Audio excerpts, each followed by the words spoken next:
మీరు వచ్చారు, గౌరవంగా గవర్నర్ని రిసీవ్ చేసుకుంటున్నాం. ప్రజాస్వామ్యంలో ప్రొటెస్ట్ చేయడం తప్పులేదు. నేను 5 ఏళ్లు మాచర్లకు పోలేకపోయాను. ఆత్మకూరులో ఉన్న పళంగా కొన్ని కుటుంబాలను బయట పంపిస్తే వాళ్ళ ఊరికి పోయి పరామర్శించడానికి నాకు 5 సంవత్సరాలు సాధ్యం కాలేదు. వినుకొండలో హత్య జరిగిందంటే ఆనాటి ముఖ్యమంత్రి పోతే ఇక్కడ ఎవరు అబ్జెక్షన్ చెప్పాల. అది వాళ్లకు మనకు ఉండే వ్యత్యాసం. ప్రజాస్వామ్య పద్ధతిలో వాళ్ళు ఏం చేసినా నేను ఎక్కడ అబ్జెక్షన్ చేయను అధ్యక్ష. నిన్న అక్కడికి వస్తే గవర్నర్ వస్తూ ఉంటే అప్పుడే వచ్చి గవర్నర్ వచ్చే సమయంలో ఆయనకు అడ్డం పడాలని ప్రయత్నం చేస్తున్నారంటే అది ఏ విధంగా సంస్కారం అయితే నాకు అర్థం కాలేదు అధ్యక్ష. అదే మరి నేను ఒకటి హామీ ఇస్తున్నా, ఫేక్ రాజకీయాలను సహించాం, అబద్ధాలు చెప్పి రాజకీయం చేయాలంటూ ఉపేక్షించాం. 31 మందిని చంపారన్నారు. 31 మంది పేర్లు ఇమ్మంటే పేర్లు ఇవ్వకుండా 31 మందిని చంపేశారు. ఎవరు వాడు? 36 మంది పేర్లు లేకుండా 36. ఏమంటారు? ఆ పరిస్థితి రానిలే, అదే లాస్ట్. మీరు గుర్తుపెట్టుకోవాలి, అదే కడపటిది కావాలి.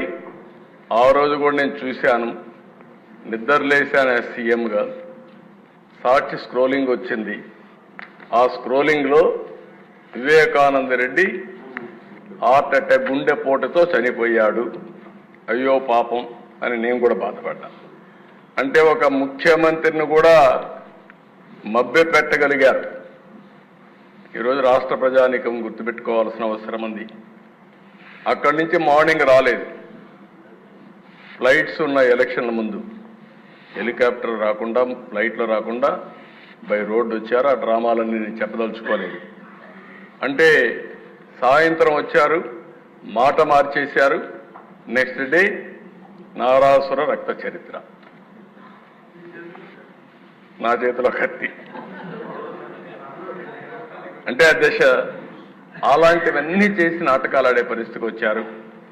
ఏదేమైనా ఇలాంటి సమస్యలన్నిటికీ ఒకటే మార్గం, ప్రజా చైతన్యం, ప్రజల్ని అప్రమత్తం చేయడం తప్ప వేరే మార్గం లేదు. తప్పకుండా నేను ఒకటే చెప్తున్నా, ఫేక్ రాజకీయాలు సహించాం.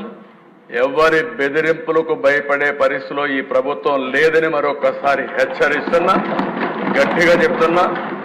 లా అండ్ ఆర్డర్ పరిరక్షిస్తాం.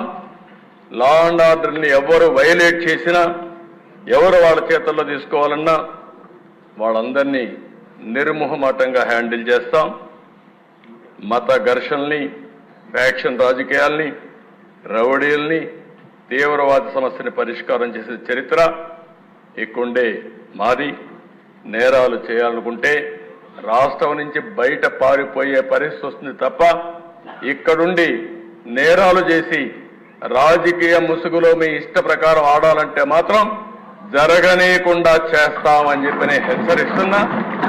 మేము నేరాలు చేయం, ఘోరాలు చేయం, కానీ మీరు చేస్తే మాత్రం సహించేది లేదని మరొకసారి హెచ్చరిస్తున్నాను అధ్యక్ష. ఒక